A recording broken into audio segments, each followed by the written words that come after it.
Hola, hoy veremos las propiedades del núcleo atómico y veremos cuáles son las reacciones químicas que funcionan dentro de él. En este caso tendríamos la fusión nuclear y la fisión nuclear, ambas reacciones importantes por el nivel elevado de energía que necesitan o que son expulsados. Estas reacciones van a formar parte de las grandes empresas.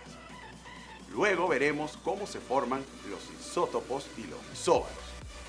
Estos compuestos también forman parte de la naturaleza y son parte de las reacciones químicas que están en la cotidianidad. Seas tú bienvenido a este capítulo de la química en tu vida.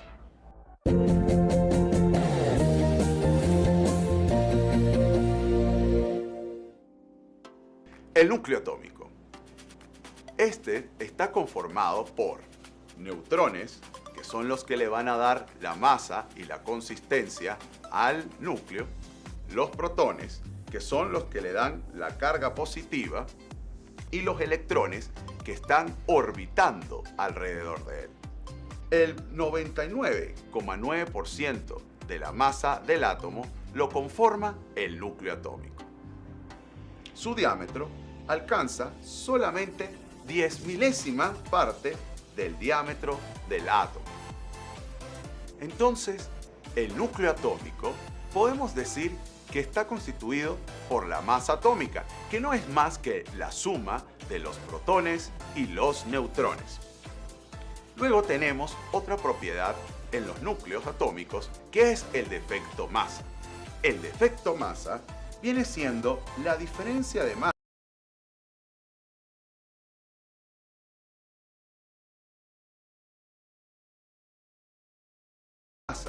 que existe entre la que hay en el núcleo atómico con la suma de las masas que hay en los nucleones que lo constituyen. Existen propiedades que son dependientes del núcleo atómico y de los protones que conforman a este. Estas propiedades son el número atómico, el número másico, la existencia de los isótopos y de los isóbaros, la radiactividad, la transmutación artificial y la energía nuclear atómica. Los átomos de un elemento se pueden reconocer por el número de protones que estos tienen. De hecho, en la tabla periódica los podemos identificar gracias al número atómico. En la tabla periódica podemos ubicar algunas de estas propiedades. Por ejemplo, el número másico, por lo general, lo podemos ubicar en la esquina superior izquierda dentro del símbolo en la tabla periódica. Recuerda que entonces el número másico es la suma de los protones y neutrones que están conformando el núcleo del átomo en su estado natural.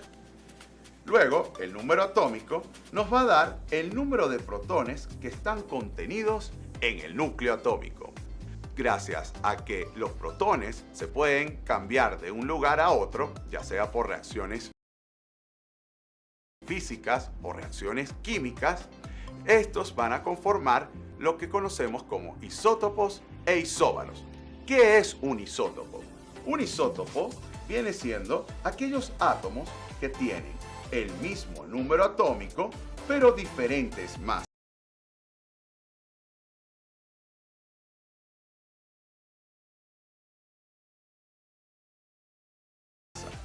Dependiendo del número atómico o del número másico, podemos decir que existen los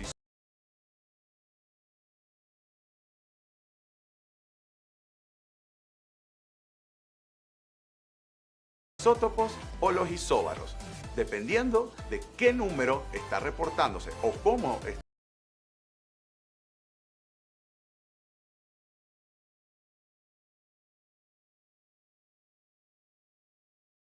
están comportándose los protones dentro del núcleo, existen estos compuestos. Si yo tengo un proteo, fíjense que el número de neutrones presentes en el núcleo se va a diferenciar del deuterio, ya que en el deuterio está un electrón, un protón y un neutrón. Y en el tritio tenemos un electrón, un protón y dos neutrones. Siempre mantenemos el mismo número atómico, ya que tenemos un protón y un electrón. Recuerda que el número atómico nos reporta el protón y el electrón. Y luego también tenemos ahora los isóbaros. Los isóbaros son átomos de diferentes números atómicos y masas iguales. Por ejemplo, el calcio y el argón poseen el mismo número másico, que es el 40, pero poseen diferente número atómico. Por ejemplo, el calcio tiene 20 protones en su haber y el argón 18. Sin embargo, ellos comparten el mismo número de nucleones, que son 40. Dentro del núcleo atómico ocurren diferentes reacciones. Una de ellas es la fisión nuclear. La fisión nuclear consiste en la ruptura de un núcleo atómico en dos partes, parecidas en el contenido de los protones, originando el bombardeo de los neutrones en sí. Es decir, un neutrón que está alrededor ataca al núcleo pesado y produce la fisión, tal como lo estamos viendo en la imagen. Y esa fisión nuclear libera más neutrones, generando una reacción en cadena, chocando los neutrones liberados con otros núcleos atómicos y así liberando cada vez más energía. La fisión de un gramo de uranio equivale a 85 gigajoules de energía, que es el equivalente a 10 a la 9 joules. Y eso podría compararse con que estamos quemando 3 toneladas de carbón. Imagínate tú la cantidad de energía que se libera en la fisión nuclear. La fusión nuclear va a consistir en la unión de dos núcleos ligeros para producir uno más pesado. Por ejemplo, si yo tengo un núcleo que es el que conforma el deuterio y un núcleo que es el que conforma el tritio, al unirse, estos van a liberar un neutrón, pero en su conformación se va a parecer al núcleo del helio y hay una cantidad de energía liberada gracias a esta unión de 17,58 megavoltios. Bien, el núcleo atómico entonces es lo que te va a describir la cantidad de protones, neutrones y electrones que conforman al átomo. Dependiendo del número de protones y de electrones, variarán entonces las propiedades. Fíjate qué pasó con los isóbaros y los isótopos. Dependiendo del número atómico y del número másico, pues entonces variaba cómo era la consistencia de cada uno. Y con esto también las propiedades químicas y físicas. También vimos cómo la fisión y la fusión nuclear son procesos que nos dan mucha energía. Y esta energía la usamos ahora para múltiples recursos en nuestro día a día.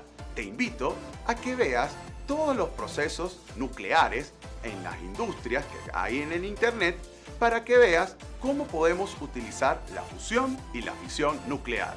Porque recuerda, la química reacciona contigo.